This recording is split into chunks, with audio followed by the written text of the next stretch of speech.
جب اپنا غم کسی سے بیان نہ کر سکو، جب اپنی کیفیت کو خود ہی نہ سمجھ سکو، اور جب کوشش کر کر کے تھک جاؤ، ذہن کام کرنا چھوڑ دے،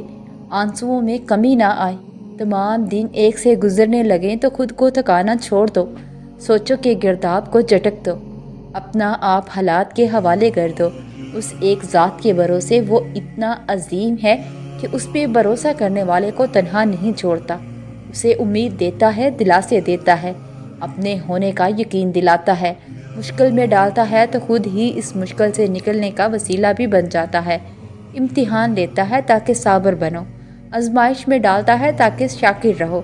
رلاتا ہے تاکہ صاف دل رہو، چپ بھی کرواتا ہے تاکہ یقین رکھو، جگہ جگہ اپنے ہونے کی، اپنے ساتھ کی یقین دہانی کراتا ہے، نہ تو تیرے رب نے تجھے چھوڑا ہے اور نہ وہ تجھ سے بیزار ہو گیا ہے، سکون ملتا ہے نا یہ پڑھ کے، اور وہ چنتا ہی انہی کو ہے جن کو وہ خاص کرنا چاہتا ہے، تو پھر غم کس بات کا؟ یہ بات بھی کتنا سکون دیتی ہے کہ ہمیں روتے ہوئے کوئی اور نہیں بلکہ ہمارا خالق دیکھ رہا ہے، اور ہمارے آنسو خاص ہو رہے ہیں، اور سورۃ الضحیٰ ہمیں یاد دلاتی ہے کہ ہر اندھیری رات کا اختتام صبح پر ہوتا ہے، چاہے وہ رات کتنی ہی طویل یا اندھیری کیوں نہ ہو،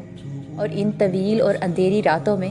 ہمیں اتنا یاد رکھنا ہے کہ نہ تو تیرے رب نے تجھے چھوڑا ہے اور نہ وہ بیزار ہو گیا ہے، وہی ہمارے ساتھ تھا، وہی ہمارے ساتھ ہے، اندھیری اداس راتوں میں تم اللہ کے علاوہ اپنا کسی کو نہ پاؤ گے، وہ ہمیشہ تمہارے ساتھ ہوتا ہے، آزمائش سے پہلے بھی اور آزمائش کے بعد بھی، اور اللہ جانتا ہے کہ اس کا بندہ کس درد میں ہے،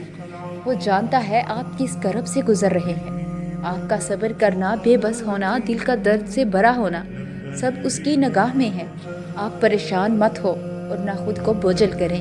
وہ جانتا ہے نا، وہ سب ٹھیک کر دے گا، اللہ نے کن کہنا ہے اور سب ٹھیک ہو جانا ہے۔